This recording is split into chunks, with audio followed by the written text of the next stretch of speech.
I think the other argument is that we should leave all this compliance stuff up to the government. Yikes. Yeah. And that's, I think everybody's got the same reaction, primarily because there is no problem that the government can't make worse. We don't want to go down that road. You talk about it privately, we talk about it publicly. This is the Real Estate Insiders Unfiltered podcast. Welcome again to the Real Estate Insiders Unfiltered podcast. I'm your host, Dwiggy, along with Mr. Crazy Uncle Keith. Yeah. So we had Art Carter, CEO of CRMLS, largest or one of the largest MLSs in the United States, and Ed Zorn, frequent flyer with our pod, Vice President, General Counsel.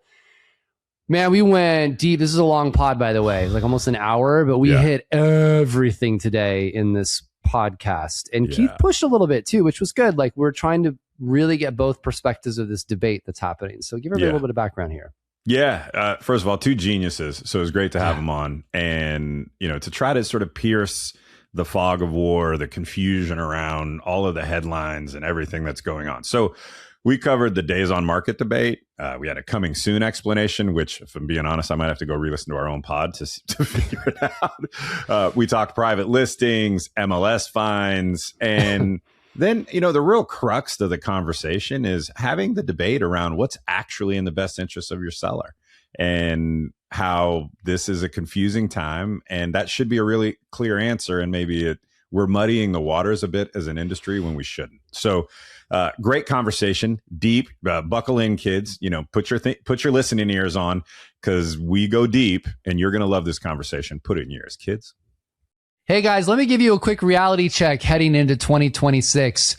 If you think experience automatically equals loyalty, it doesn't. In fact, Zillow's new consumer trends report that comes out every year shows you exactly what buyers and sellers are looking for, not what we assume that they're looking for. In fact, here's what's jumped out at me during the report. 55% of today's buyers are repeat buyers. 79% say they'd use the same agent again, but only 13% actually do. It gets even better than that. 47% of buyers and 59% of sellers hire the first agent they contact, not the cheapest, not the flashiest, but the first one to show up. And repeat buyers care about pricing strategy, negotiation skills, a clean and organized offer. They want precision. They want professionalism. If you're serious about winning in 2026, go check out the report and the data. You can see the link in the show notes below. Gentlemen, welcome back to the show. We are excited to have you both on today. Art, it's been a while since we've had you on the show. I think a year or two, probably at this point. So 2023. 2023. Okay. Yeah, July. So, I don't have this at my fingertips, by the way. The producer just fed this to me. So I was going to say. I'm not the Rain Man of our podcast, but July 6, 23. But Ed's got frequent flyer miles at this point. So Yes. Yeah. And he was recently on 8 months ago. Episode 145, if you want to put that in your ears, kids. So we're excited to have you both here today. There's, as usual, nothing going on in residential real estate in the headlines at all. But certainly over the past few weeks, lots of discussion around coming soon. And then, we've had conversations about private listings, but it seems like the conversation is moving in a different direction. So what we wanted to do, the kind of idea here was to address some of these talking points that are happening in the industry from an MLS perspective, but also from a history perspective, so that I think there's some insights. I mentioned this to you both, that I'm finding a lot of agents don't understand what's going on. They're just, Keith and I were chatting about this yesterday. They're just focused on their business. Mm-hmm. So there's it's kind of in the background. They're worried, but they don't get it. And now there's this mix of people think coming soons are the same as private listings. And there's just all this confusion going on. So we wanted to demystify some of that. And go through a few of them.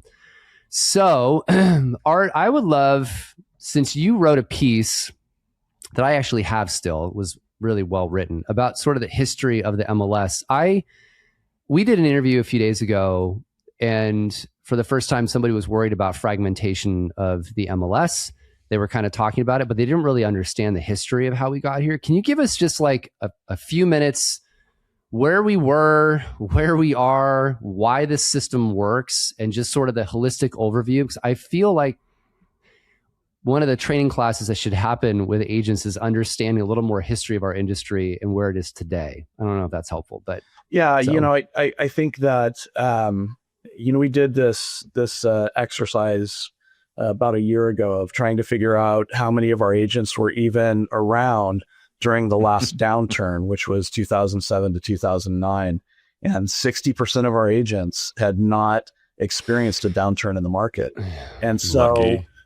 I've got the experience of, I feel kind of weird because I was the young man stepping into an MLS role when I started, and now I'm somehow become the historian.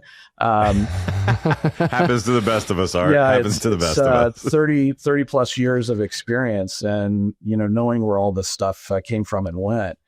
Ed and I were talking prior to the pod about, some of the, elements of how even real estate was practiced. Really MLSs and the genesis of MLSs really started in the 1880s, 1890s in the United States.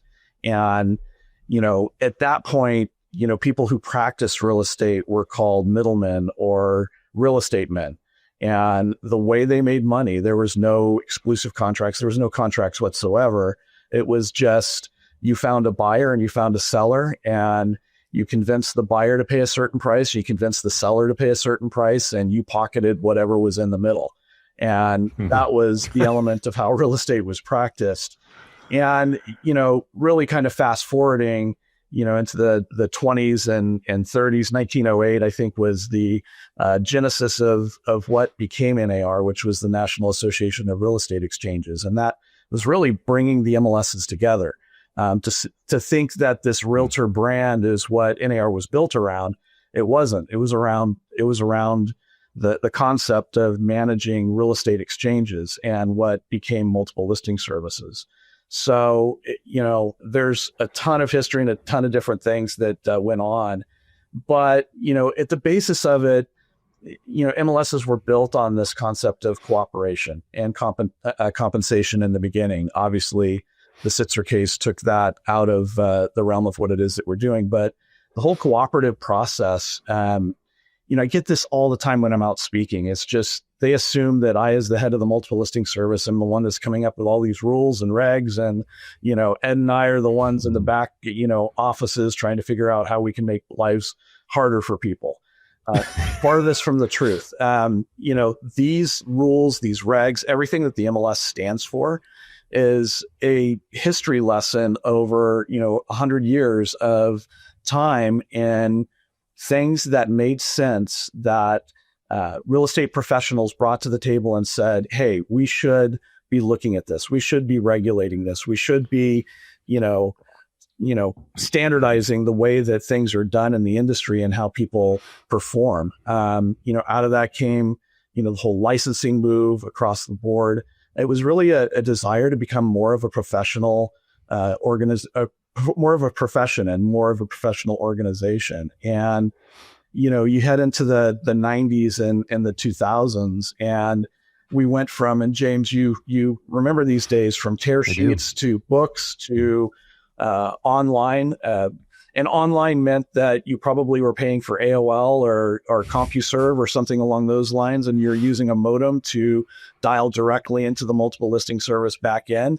And you had to use terminal simulation software to access the multiple listing service. And in the early 2000s, good times. That kind of transition to being served by the internet. And, there was a lot of, thought and process put into the transparency of the marketplace and what really made sense for the buyer and the seller at that point. Obviously there are horror stories of some of the abuses that went on and some of the, interdictions by the Department of Justice over a period of time. And, I think people just don't have a pure understanding of how these rules and regs have come together. And it's been a process over time of how you figure those things out. Were private listings, and all of this stuff a thing in the past? Can you talk about that a little bit, from how it used to operate versus this transparent marketplace? Yeah, I think that, private listings, you call it pocket listings, whatever you want to call it, the different, elements at different times that the multiple listing service has been around, have been around forever and a day. Obviously, they're called pocket listings because, you kind of had your coat pocket, and you'd have somebody come up to you and say, well, is that all you got? Well, no, I've got this one in my pocket. And, that's been around since the beginning of time. And, obviously the Department of Justice and over the course of a period of time has, had some pretty, heavy, hands in regards to what private listings and private listing activities look like across the board. But they've been around for, 60, 70, 80 years. Right. It's not something that just recently occurred. What has recently occurred is the whole discussion of seller choice. And that's an interesting one to get into. Well, let's dive into that. And you both jump in on this too. But I guess my question is, how do you define seller choice? And is this actually something that they want? Let me back in this. I don't understand, here's my soapbox. I don't understand this argument of seller choice. I'm really blocked on this because we work at a company that does about 30,000 transactions annually.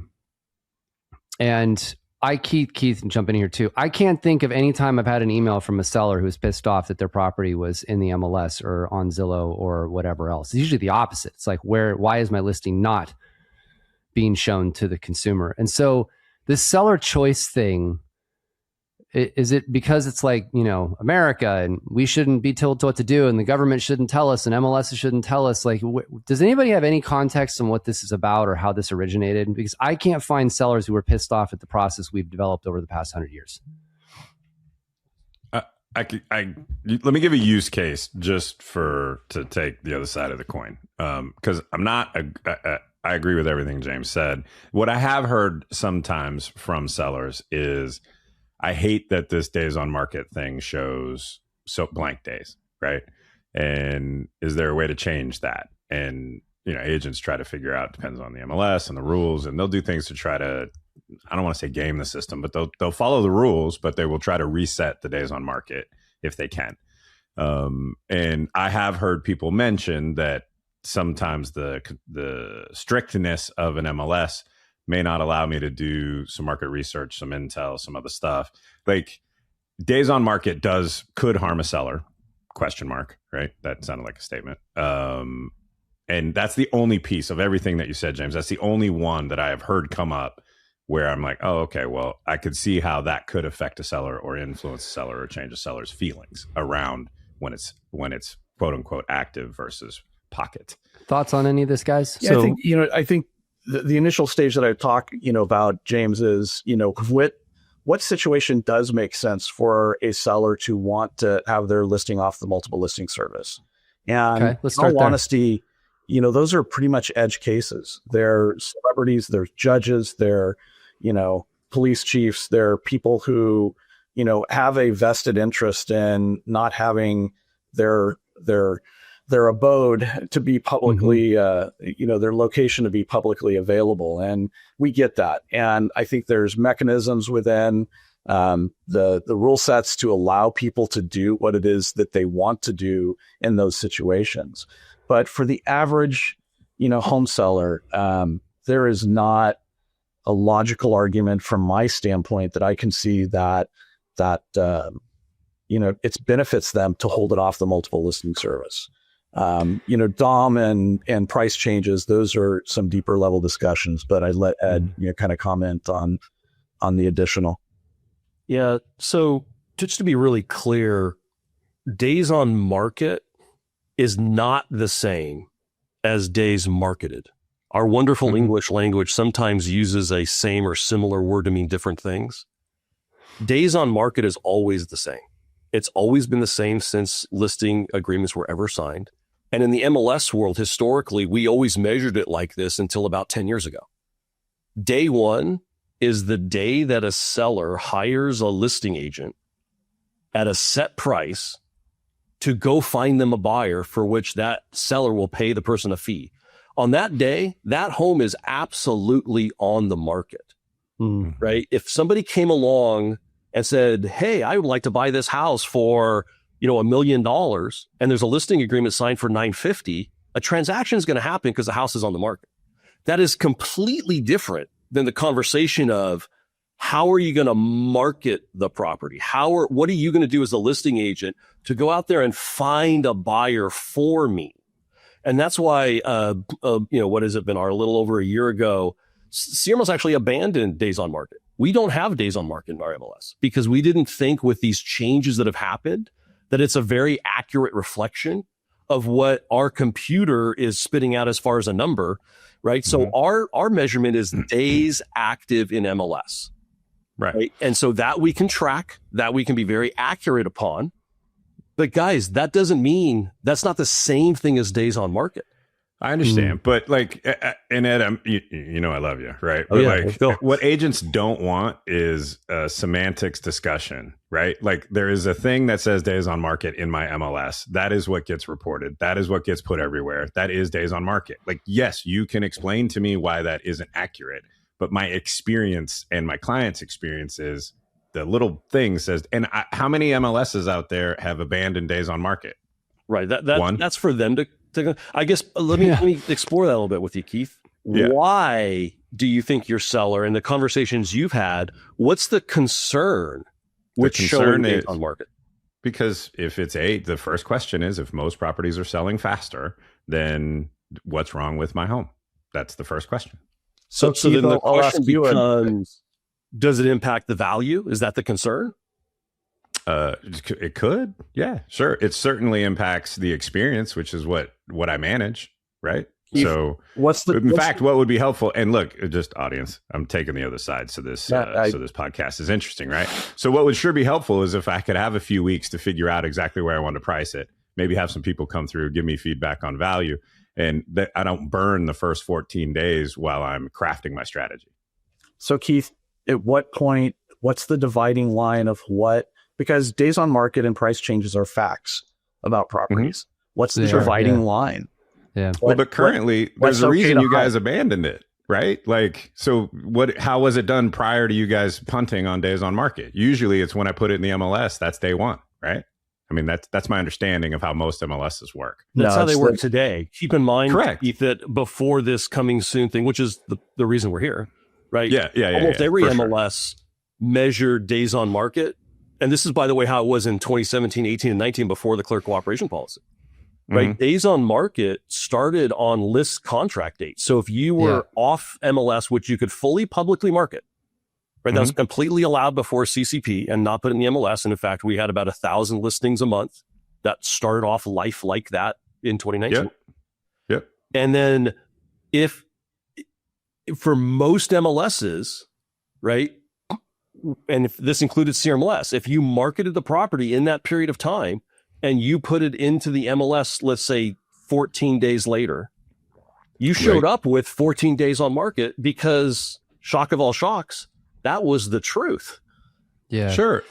I don't have a problem with it, right? But it isn't.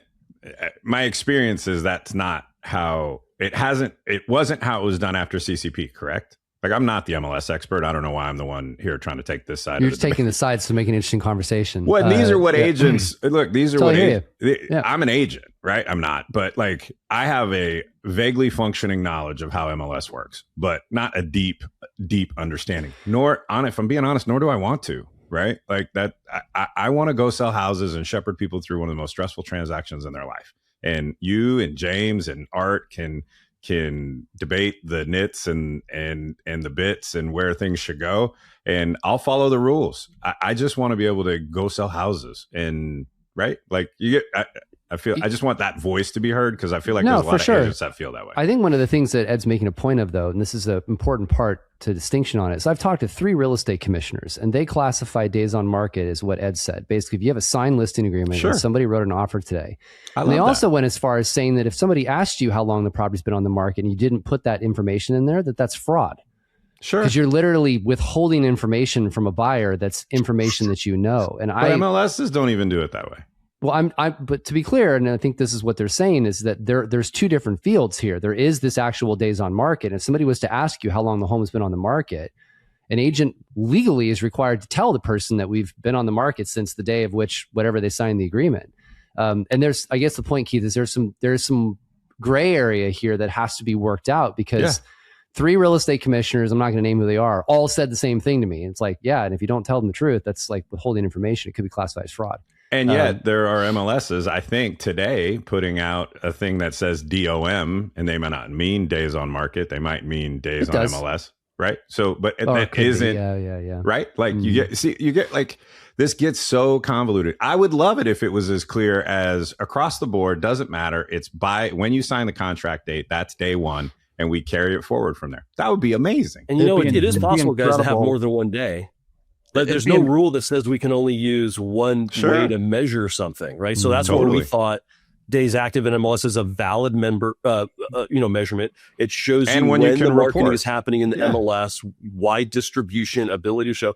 And Keith, I think the rise of the coming soon within the MLS space is what accommodated your request, right? You need some time to get it ready, to stage it. That's what coming soon is for, right? Can we don't calculate days active in MLS for a coming soon listing, right? Or to give the agent that an opportunity. This is exactly what Art was talking about, right? We have multiple layers of options, right? Already to help with the sellers to select the choices. The option we're not going to give you is the ability to make it super easy to hide or conceal the truth from a buyer, because I understand, Keith, you're talking about the perspective of you're in there, you're talking to the seller. I'm a buyer's agent. I do lots of work with buyers. Sure. And when I have a buyer that I'm representing, I want to know what the truth is. I want to know what the facts are. And don't tell me the house has been on market or days on market 3, when in fact, the listing agent has been working and fully marketing the property on a website and doing tours and open houses for 3 weeks, and then tell me it's been on the market for 3 days, because that's not true. Yeah. And I may give different advice to my client, the buyer, based on that. And so what we are, Keith, remember, is we're a broker cooperative. We are not a listing platform. We're not an advertising tool, right? If you want to go put an ad in the classifieds and leave off days on market, hey, go do that. But that's not what Art is operating as the CEO of a broker cooperative. We have standards and rules of fairness, and we're not only here for advertising purposes. So let me ask this question, because we kind of danced on it a little bit. There's this giant, I shouldn't say that. There's a small percentage of the industry that's rallying around this idea of seller choice. Art, you touched on this for a second. You're like, there's lots of things in place already in the MLS for a seller to have optionality. Can you give us, either one of you, kind of like an example of what that is? You've heard me debate this live, where everyone's like, oh my God, the seller doesn't want their home on the internet and the MLS requires it. I'm like, no, it doesn't. No, that's not actually how that works. That's, one of the things that, we actively, advise people that if they don't want it on the multiple listing service, they don't want it on the internet, enter into an open listing agreement.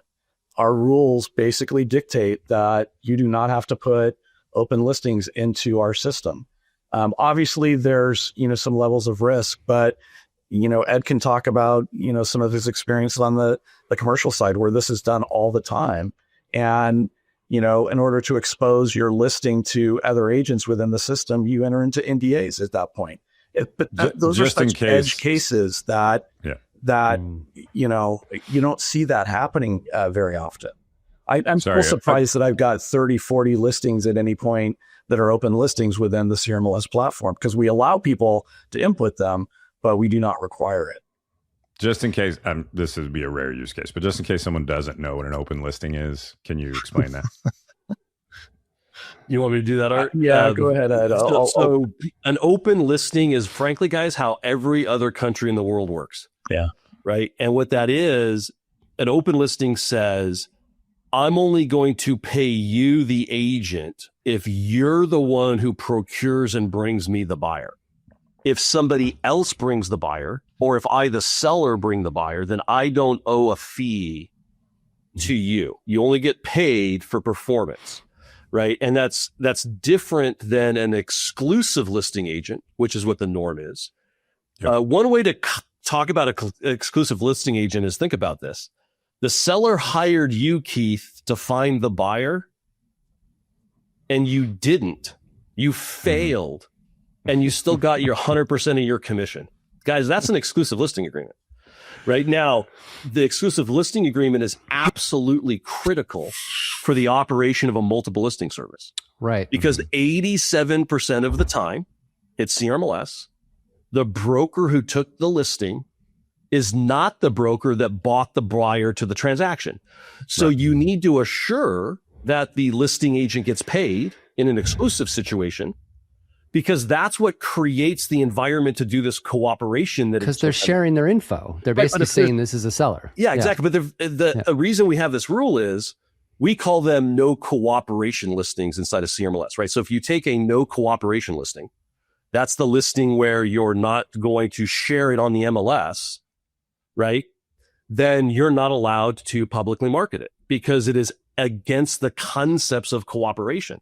So if you want to market the property and you don't want to cooperate with other agents, that is totally fine in the CRMLS marketplace.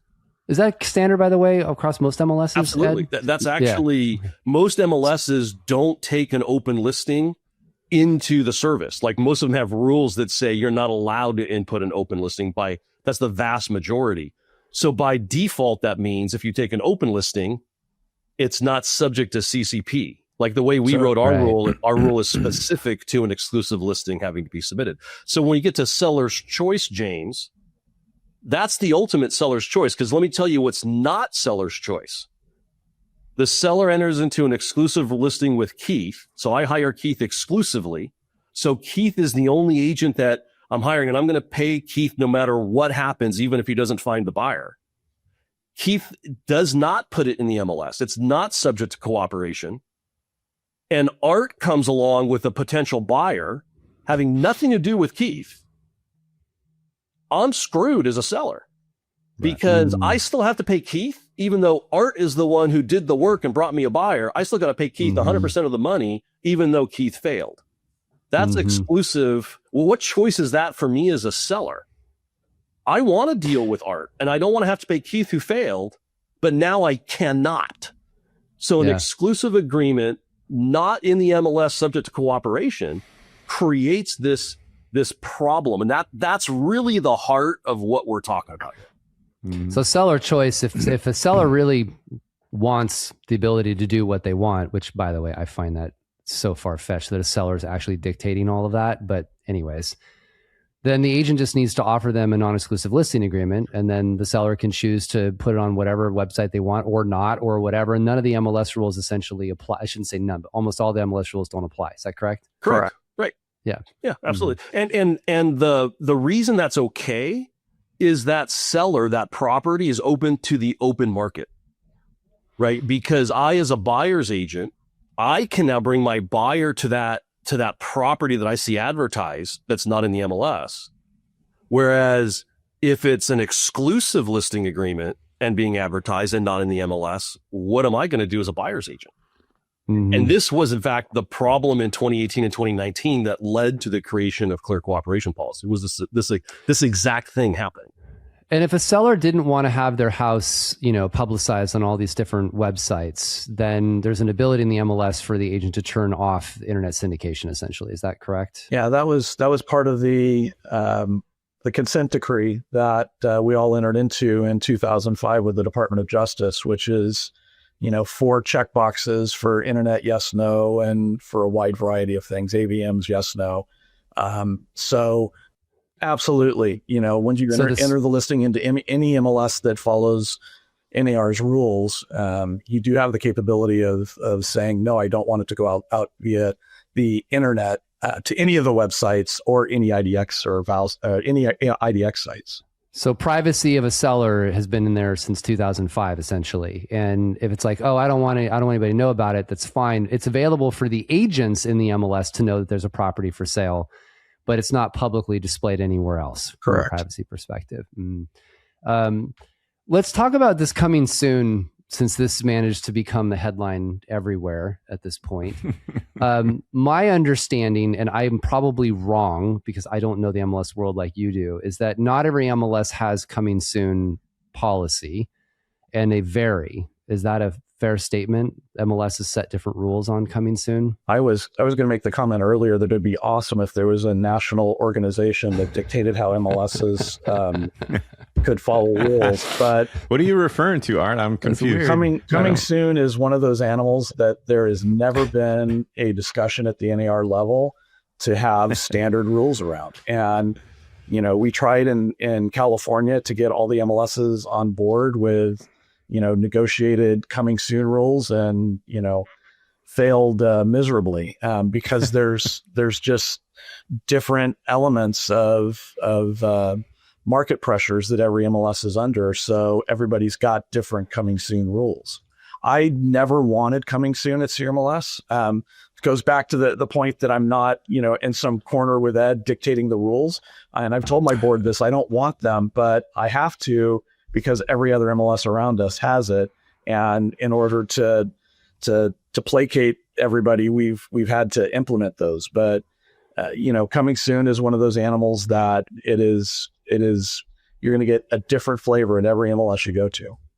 Generally speaking, can you describe the difference between a coming soon and then a private listing, just to dispel those myths, since everybody's getting the two confused? Because people think that coming soons are not available to the public, or just kind of give us a background there. So there's a little bit of explanation, whoever wants to take that. Or is it so varied by MLS, there is no standard?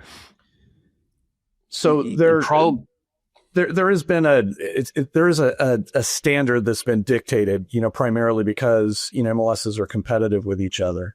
I'll let Ed dive into the difference between a private listing and coming soon, but most MLSs do push coming soon out the door. Some of them don't, and that's, meaning it's only internal versus external. Exactly. To be clear. Exactly. So the consumer can see them versus it's only available to members in Correct. the MLS.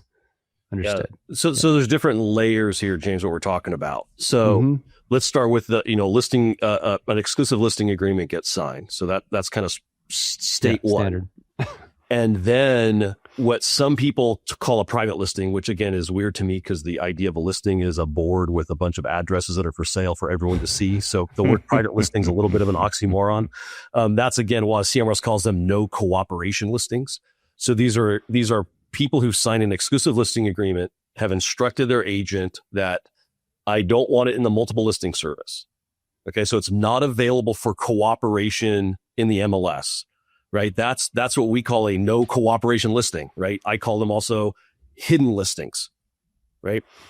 So that's one state. Those are not coming soon. Right. Those are hidden listings. They're subject to an exclusive. Not to be publicly displayed. Not to be publicly displayed. And the only way, again, a buyer, remember, it's an exclusive. Right. So the only way a buyer or a buyer's agent can go get access to that is to have to go through the listing agent. And there's no rules on that. Okay. The next layer, then, what coming soon traditionally means is that it is in the multiple listing service. It is available for cooperation. And then the particular MLS has a certain set of rules around what distinguishes that coming soon from an active listing. And those distinctions or differences are, can you show it or not? Are you going to count days in the MLS or whatever label you put on the counter that it's put in the MLS? And how is it distributed from the MLS out to others outside, to the consumers, right? And that has syndication, right? That's non-brokers who might advertise. That's the IEDX rules, which are brokers and agent websites. And then we still have this little leftover virtual office website, keeping in mind that was dictated by the Department of Justice and the U.S. government. I see criticisms of this distribution model on the MLS, and it's like, guys, that was thrown down our throat by the federal government. So it's not like we have a lot of flexibility there. So that's what coming soon status really is how are you dealing with those three elements, right? Showings, days on market calculation, and distribution. And that's where you have a lot of variance from MLS to MLS. And by the way, James, the people who allow showings, right? Allow showings. What's the difference then between coming soon and active? Other than hiding the truth of the days on market and your distribution, right? I don't know Right. what's coming soon about that. If I can go take my client and show it to them today and put an offer, It's a fair in, point. how that's different than active. That is an issue that MLSs have to wrestle with. Mm.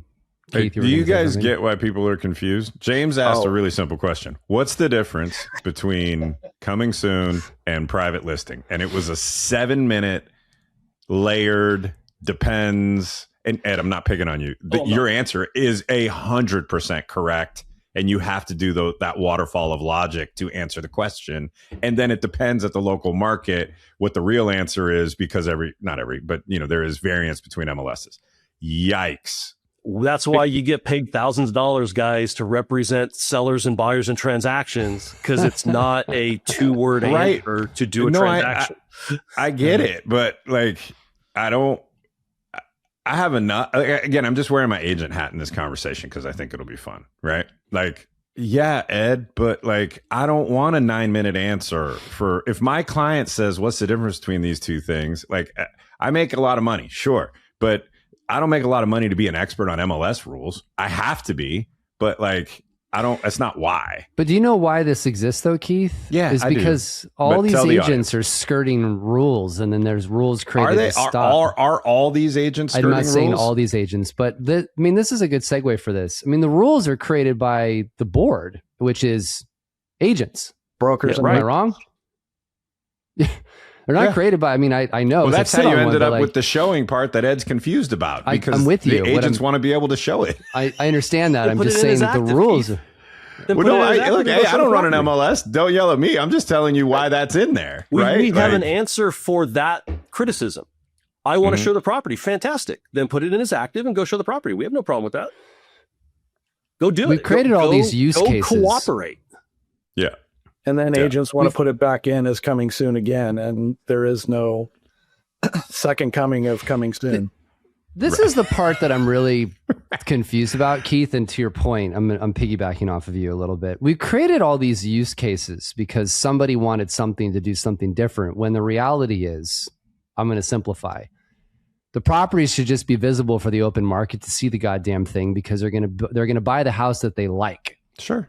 And this is like this. I said this today to, no offense to Zillow or Realtor or Homes. I was like, I think this whole coming soon thing that everyone's doing is stupid. The reason I think it's stupid is because right now there's not enough buyers in the market. It doesn't matter whether it's on the market for 24 hours before on a website or not. It's not like they're going to write an offer in 10 hours or not. That's not the market we're in today. That was 2021.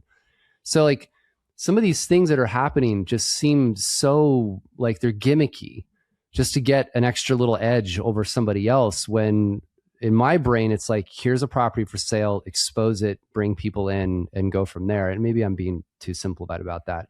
I did want to ask this. I'm sorry to put you guys on the spot, but there's this theme out there that you guys are just out there finding the crap out of everybody for not following rules. And sorry, but like for non-compliance, like it.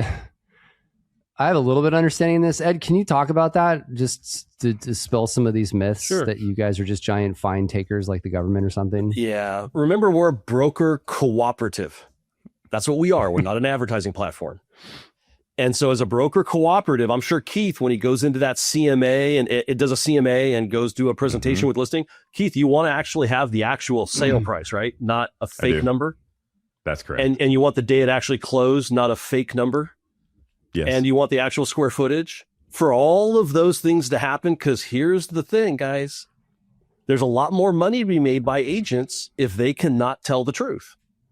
And so we're about accuracy. And so we have to have rules and processes and systems in place so that Keith can go in and do a listing presentation with quality information so that consumers are benefited with the truth of what happened to make good decisions. That's the foundational principle. So at CRMLS in 2025, we received over 25,000 reports of wrong information and violations of the rules. Let that sink in. 25,000 reports. Out of 260,000 closed sales. And of that, we issued fines on just around 3,000. It's around 11 to 12% historically are the amount of fines. What that means functionally, James, which is interesting about this argument, for every fine that someone's complaining about and we send out the door, we've had 9 real estate agents call us or take some action to reach out to us, asking us to enforce a rule. It's a 9-to-1 ratio. Mhm. So when I hear people Mhm. say, hey, MLSs shouldn't fine, they shouldn't do these things with the rules. So you're telling me you want me to not be responsive to 90% of our membership because I've got this 10% that whines and cries because they feel they shouldn't have to follow a rule so they can get some kind of advantage in the cooperation model that they don't want to follow in this case, which is And what happens? And these things I are. think, And what- if I can, just really quickly, James, Yeah. I think it's important to note as well, those 3,000 fines that went out the door, they went out the door after an agent ignored a warning and a notice to correct. So, it's, and I tell this when I go out and speak to brokerage offices, in all honesty, in my opinion, you have to work really hard to get a fine within the CRMLS Yeah. platform.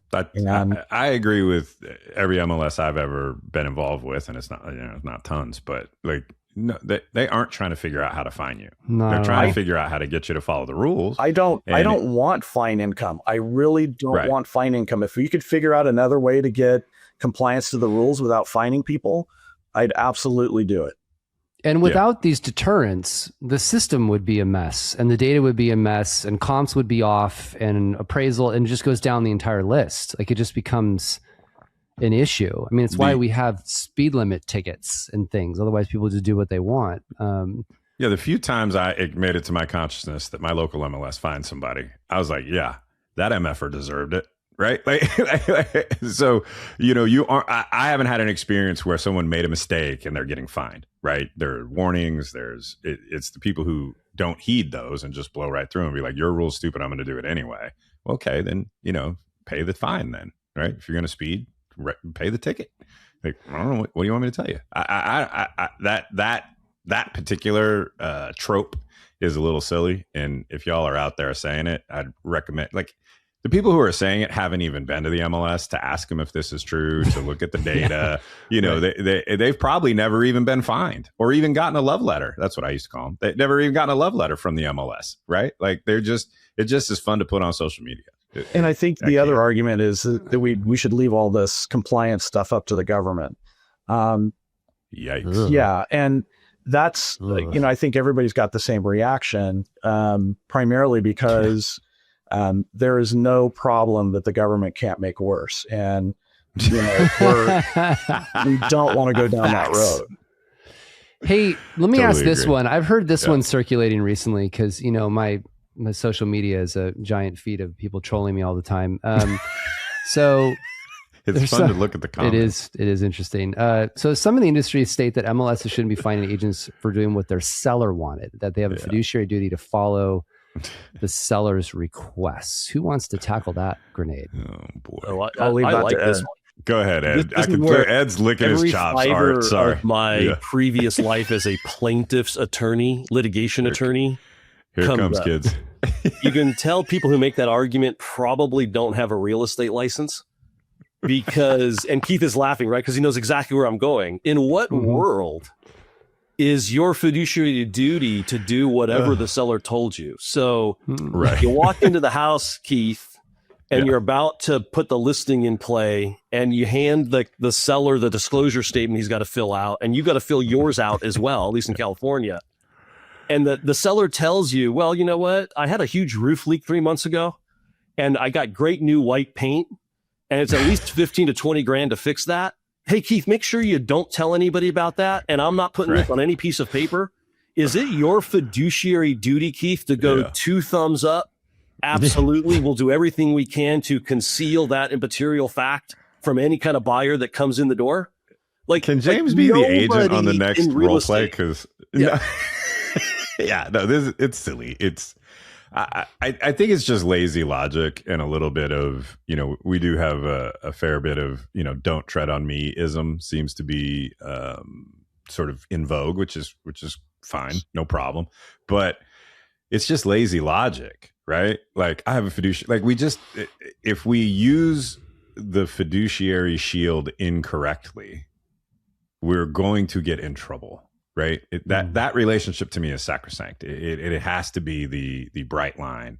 And no, if your seller asks you to do something illegal, you wouldn't do it, right? If sellers ask you to do something against the rules, you wouldn't do it. But let me tell you something. It's actually a breach of your fiduciary duty. The reason you're being hired as the expert is to know what you're doing. An inexperienced person who doesn't have the knowledge or the skill sets, because it's not what they do every day, to navigate the process of getting the property ready, exposing it inside of the system to try to effectuate a good quality buyer, timeliness, fairness under the rules, fair housing laws, right? So that's what your fiduciary duty is, not just do whatever my seller orders me to do.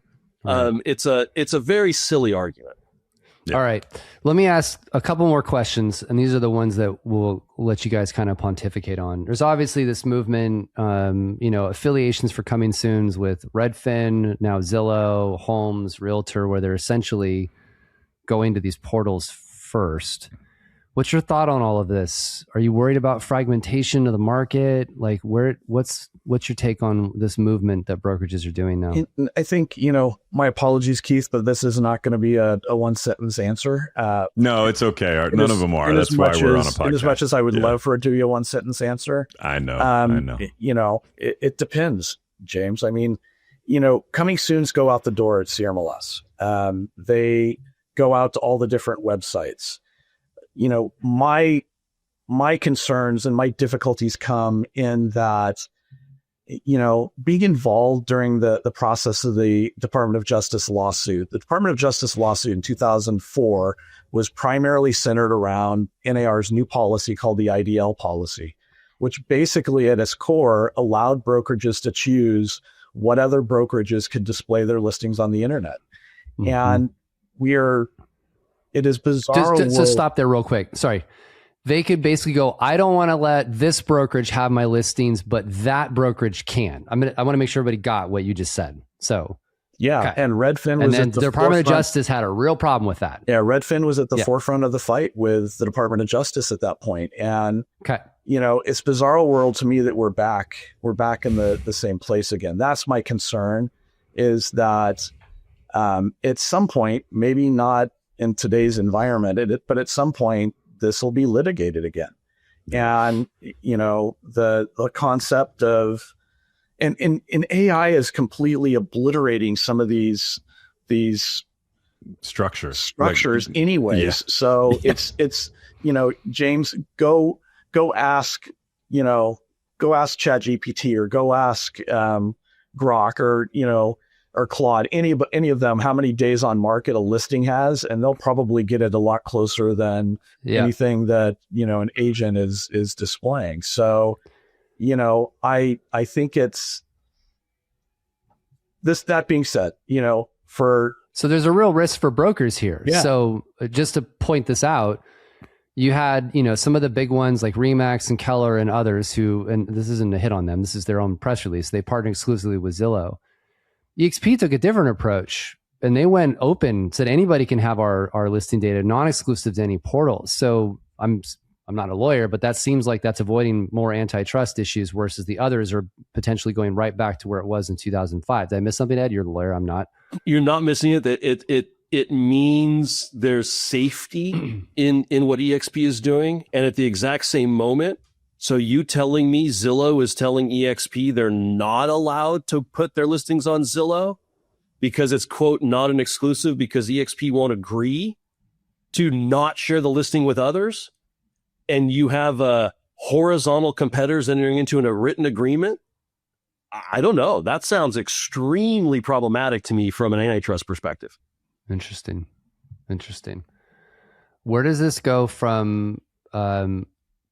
This was something we interviewed a Compass agent the other day, and it's very apparent to Keith and I, the agents, and Keith was taking their hat just to make sure that was part of the conversation. They were just focused on their business, but he did say he is worried about fragmentation and that a world where all these listings are all over everywhere. He's like, that's not helpful. kind of hypocritical in my opinion, but beyond that. So what's your take on that? Like, are you worried about that? I know an MLS is going to take that position, but like just broader point of view. We know exactly what that looks like. Go find out and go do a CMA in the commercial world. Even if you pay hundreds of dollars a month for access to one of the platforms, your CMA, you're lucky if you're going to get 50, 60% of what is out there in your CMA. It is going to take you 3 or 4 times longer than in residential because of the lack of access to information. Be honest with you guys, and the information on those sites, because they don't have rules, they don't fine, that information is not good. So I used to run a commercial practice.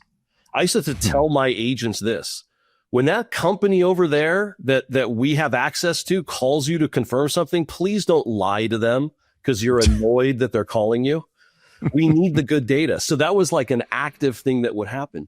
The fragmentation happens today. So James, I did this little exercise. I went into one of the markets that one of the MLSs that does not enforce CCP. There's a number of them out there. And you could go to a website. You will find a property that says for sale. It will have a price on it. It'll have 40 photographs on it. It will have an invitation from this particular website, had an invitation from a listing agent that said, call me to talk about details and schedule your showing today. I then went to 3 other major platforms. Every one of them said off market or not for sale. Now, if I'm a consumer and I walked past the house and had a sign on it and I went home and went to my favorite platform and it happened to not be the one that this one was on, I'm getting completely wrong and inaccurate information. That property is actually for sale. And this dovetails us right back, James, to your comment about seller's choice.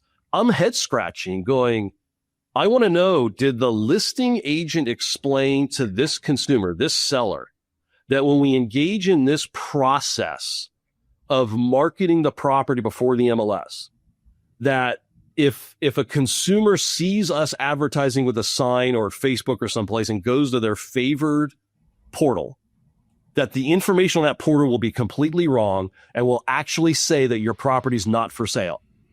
I literally want to talk to the seller who's thinking, this is how I want to market. I want to hide my listings from these platforms. Now, I understand why listing agents, especially why a big broker firm, any big brokerage firm, is going to be advantaged by controlling inventory and the money that makes and what that looks like on Wall Street. I get that. I get that motivation. I want to talk to sellers. Like, that's a head scratcher to me. I've had this argument recently on social media with someone who said that I have a very pessimistic view of consumers, that they are uneducated. My view is, just to put it in context, I don't think that consumers understand what's going on. And I think that they're being advised in a certain direction and that they trust us to make those calls. That's why they're hiring us. This individual was arguing with me saying that I should have more faith in consumers understanding what they want and that they're educated, and I shouldn't look, so pessimistically against them. But I can't figure out how. I'm struggling with it for that exact reason. And I've said it publicly on keynotes, like I'm looking to buy a house and, there's a company that continues to hide inventory. And I only thought about going there because I'm in the industry, but because none of the listings are on Zillow or Homes or Realtor, which candidly is where 99% of consumers go. I can't figure this out. I can't see how that's ever a possibility of a good thing for a seller. And I think I just don't get it. I think there's a deeper, longer term issue as well as the market gets more and more fragmented. How do appraisers accurately do their job? How do loan originations actively occur? What delays is this going to put into the whole entire process of, you've got a closed deal. How long is it going to take to close this deal to where lenders and all of the people attached on the back end of things are going to feel comfortable with the valuation of the properties as they go along?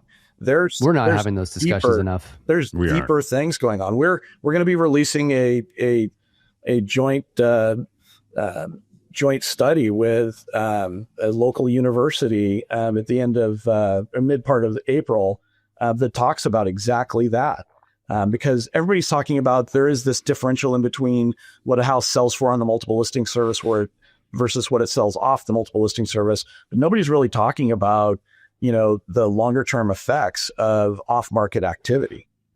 Yes. And we're going to 45 really to 60 day escrow, guys. Get ready for it. I want to ask this, and this is meant to be obviously really thoughtful with this response. Are there moves the MLS needs to make or should make that creates a happy medium between some of the very vocal people that are, against the MLS and all these rules versus the majority of the industry that's not? Is there changes that you think that could be made to find a middle ground between some of the loud voices? We've got to change the dynamic in between, this narrative that's being displayed out there that the MLSs are anti-broker, and we're not. There's things that we have done and can do in order to protect data, in order to monetize brokerages on the data that they're providing. There's just a wide variety of things that we can do. AI is going to be dependent upon transparent, open, and available data, and you can't fragment a market and expect AI to give you, it's going to hallucinate all the time in regards to what it is that it's doing out to the consumer. And there's ways that the multiple listing service can absolutely embrace that side of the equation and help the brokerage and the agent community out pretty significantly in ways that they can't do themselves. I don't care how big a brokerage gets, they are still only at most 35% of a marketplace. That leaves 65% of a marketplace that is unaccounted for. And, brokerages are best working together in order to bridge some of these issues that are coming up, and the MLS is the best place for that. All right. Last question, crystal ball. Where do you think this ends up in the next few years? Like, how do you think this shakes out? If anybody wants to answer that. When you say this, you mean the current battle with this whole climate, and private listings and coming soons, and like all these wars that are happening. Like, where do you think we end up in the next 3 to 5 years? I'll go first, right? And let Art kind of finish it off. But, I'm a huge supporter of cooperation, right? I think what Art's been talking about the whole time here together is about cooperation and how that's beneficial for the brokers. It's beneficial for the listing agents. Even these people who whine and complain ad nauseum, okay? They're greatly benefited by having access to everybody's other's listings when they do a CMA or when their appraiser goes in and does appraises a deal they're working on, and in representing buyers. So I'm just frustrated at the free riding concept, right? That I want every single benefit that the multiple listing service gives me, and I demand it. But at the same exact moment, the burden, the cost, the part where you have to cooperate, which means, you know what? Put the consumer ahead of your pocketbook for a couple of milliseconds. That's what that means. That's a hell no, and how dare you, right? I'm very frustrated at someone stealing the benefits of cooperation and thinking they should have to pay nothing, follow no rule, do nothing. So I think, James, we survive this, right? I think if MLSs consolidate around cooperation, they don't become afraid of a big bully threatening them, right? Hold on that cooperation matters. If we lose cooperation, guys, we're just going to be commercial. It's going to, your closings are going to take 45 to 60 days. You're not going to be within 5 or 10% of any CMA hit on true value because you just won't have the data. I'll tell you, and then Art, you can take us out.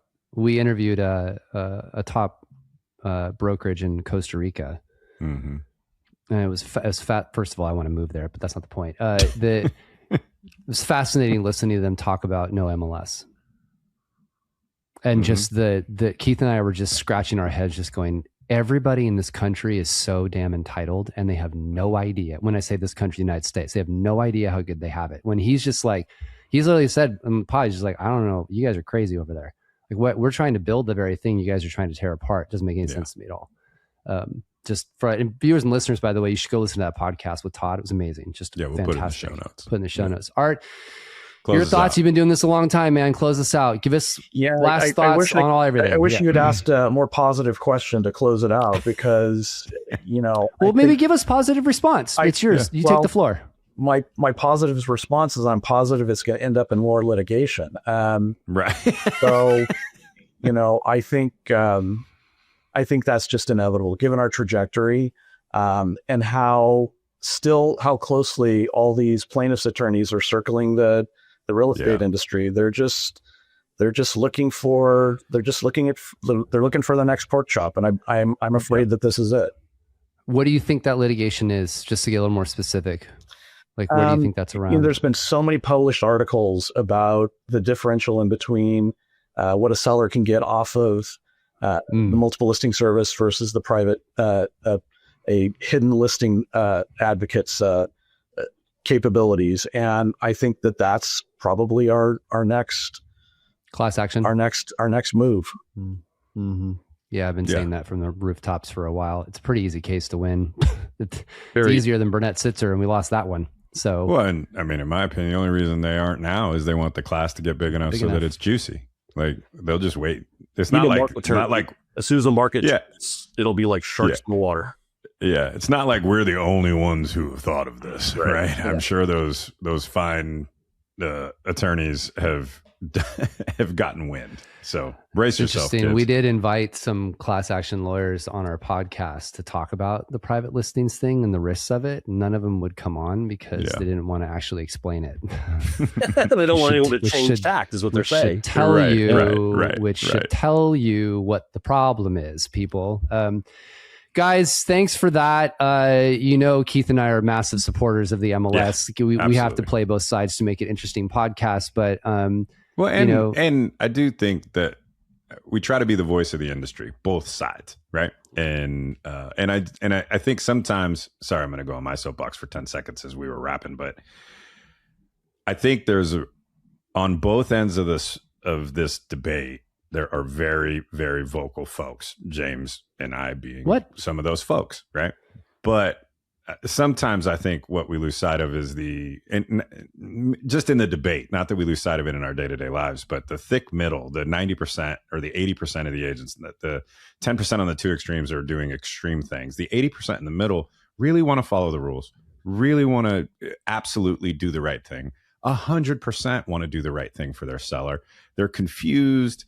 They're, it's been a rough 4 years. They're just trying to can I just get to the next market cycle so I can get sued like Ed told me I would and Art told me I would? Because I just want to make it to the next market cycle. So sometimes when we're in here and we're doing these really interesting and thoughtful debates around, rules and structure and those sorts of things, it's important that we remember the middle agents who are just trying to find their way through. It's a good point, Keith. Appreciate that as usual. Gentlemen, thanks for being on the show. We appreciate all your insights. Keep up the good fight. We're supportive of making sure the MLS continues to be the great thing that it is. Viewers and listeners, we love you. If you have any other requests, by the way, for content that you'd like to hear, let us know. We'd love to hear some of that in the comments, and Keith and I will try to get some guests on the show. So, gentlemen, we'll have you back again soon. Appreciate you. Thanks, guys. Thanks. What's better than cold calling? Subscribing to this channel. Do it. We promise it'll be worth it.